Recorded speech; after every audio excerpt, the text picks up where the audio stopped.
What do these shiny steel balls, this unusual building, and this huge yacht club have in common? They are all part of a big new place for tourists, made from the beginning. It's called the Red Sea Mega Project, and it costs $28 billion. Today, we'll see how it's being built and why it could show the path for exciting things in Saudi Arabia's plan for the future, called Vision 2030. Before we start discussing this in detail, please subscribe to our channel and also press the bell icon as well. Saudi Arabia's Vision 2030 is a plan to create several super ambitious mega projects. The main goal is to bring in millions of tourists and make the country's economy more diverse so it's not so reliant on oil. Some of these projects are the biggest in the whole world. For instance, there's a 170-kilometer-long futuristic city built in a straight line.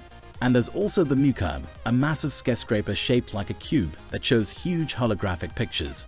These projects are so huge and need to be done by 2030, which makes them seem really challenging, and some people doubt if they can even be done.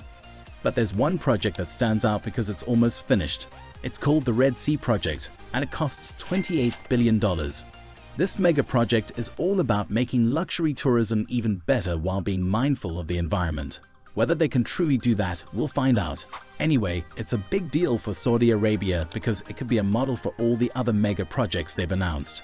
Whether it works or not could really change how people see the whole vision plan. What is the Red Sea Project all about? Well, back in 2017, Saudi Crown Prince Mohammed bin Salman talked about it. Then 2 years later, they started building it, and now they're almost ready to open the first vacation spots. This place is on the west side of Saudi Arabia between two cities, Umluj and Al-Waj. They're putting resorts all over a huge area, almost as big as the whole country of Belgium. This place is ranked around the fourth largest barrier reef system on Earth. It covers over 90 islands that haven't been touched much, lovely beaches, mountains with deep canyons, huge desert sand dunes, and even volcanoes that aren't active anymore. To get there, they're making a whole airport just for this project. They call it the Red Sea International Airport because this place is right in the middle of Europe, Asia, and Africa. A lot of people from around the world can reach it within 8 hours of flying. The Red Sea International Airport is pretty small, especially when you compare it to other Saudi Arabian airports like the busy King Abdulaziz Airport, which is almost 4 times larger, or the massive King Fahd Airport, which is 27 times bigger. But it makes sense because the Red Sea Project is only planning to host around 1 million visitors each year. However, this isn't your typical airport. Everything is designed for luxury tourism. Here's the special part. This airport won't have a baggage claims area, which means you won't have to wait long at the airport. Instead, your luggage will be taken straight to your hotel for maximum comfort. To get from the airport to the different resorts, you'll most likely have options like cars, buses, and ferries, especially for the island resorts. Because the airport is right in the middle of everything, the distances to most of the big resorts won't be too far, even though they're spread out over a big area. Now, let's look at these resorts one by one. First, we have the Ummahat Islands. These islands will be the main spot for water sports. You can try things like sailing, windsurfing, and kayaking in the clear water with colorful coral reefs all around you. Next, there's Shura Island, which is like the central island for the Red Sea Project. It's designed to fit in with the natural beauty around it, thanks to its coral bloom design. Shura will also have a top-notch golf course, a marina, a beach club, and 11 really fancy hotels. Now let's talk about the last island resort, Shebara Island. When you stay here, you'll be in futuristic villas called orbs that float over incredibly clear water. Shebara is also a great place to explore ocean life because there's a 30 to 40 meter drop-off from the reef near the shore. It looks really impressive, but what do you think about these islands? And then there's the Enmala Resort, which used to be a separate project, but now the Red Sea Project has taken over. Amala is up north compared to the other resorts. It's going to have more than 3,000 hotel rooms, fun stuff to do, and even a yacht club. Now, let's explore the mainland resorts. First, there's Southern Dunes, one of the 2 inland resorts. It'll have 40 villas, a hotel complex, and a spacious pool set in a remote desert landscape. The buildings will be designed with lightweight materials to offer natural shade, reducing the need for artificial cooling. Then there's Desert Rock, seamlessly integrated into the mountainside, preserving the majestic mountain silhouette while providing breathtaking views. Desert Rock offers opportunities for desert exploration through hiking and dune buggies. All these resorts employ unique construction methods, aligning with the Red Sea Project's vision. As Red Sea Global CEO John Pagano puts it, they aim to not only create economic opportunities, but also set new global development standards, inspiring better practices within the industry. The Red Sea Project's CEO statement highlights its two primary objectives. Firstly, it aims to bolster Saudi Arabia's economy, reducing its reliance on finite natural resources, particularly oil. Tourism, harnessing the region's natural beauty, serves as a diversification opportunity.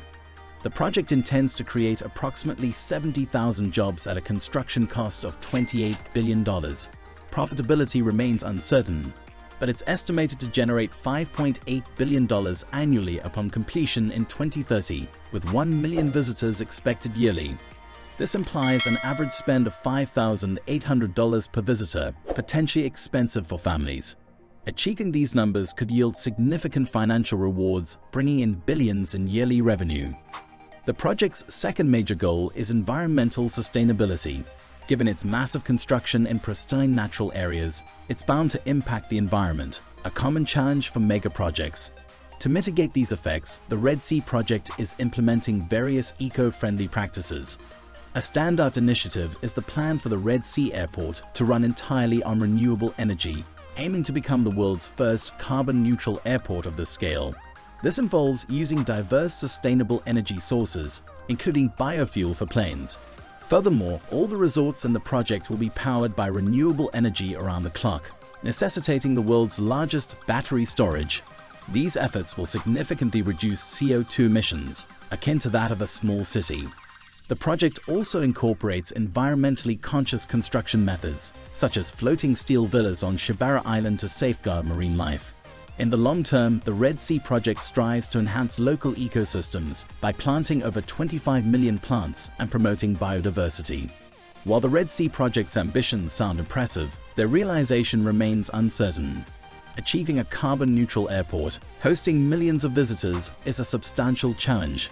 As for its progress toward the envisioned goals, significant strides have been made in recent years. Many resorts have surpassed the 50% completion mark, even those with complex logistics like Desert Rock. Some, including Umahat Islands and Southern Dunes, are poised to open later this year, with the airport initially catering to domestic flights before going international in 2024. Given the project's smooth journey so far and the majority of resorts well into construction, there's a strong likelihood of successful completion. We've seen some fancy eco-friendly resorts before, like the Soneva Journey in the Maldives or the Six Senses Resort in Fiji, and they did well. But what makes the Red Sea Project unique is that it's the first time such massive tourist spots are being built entirely from the ground up.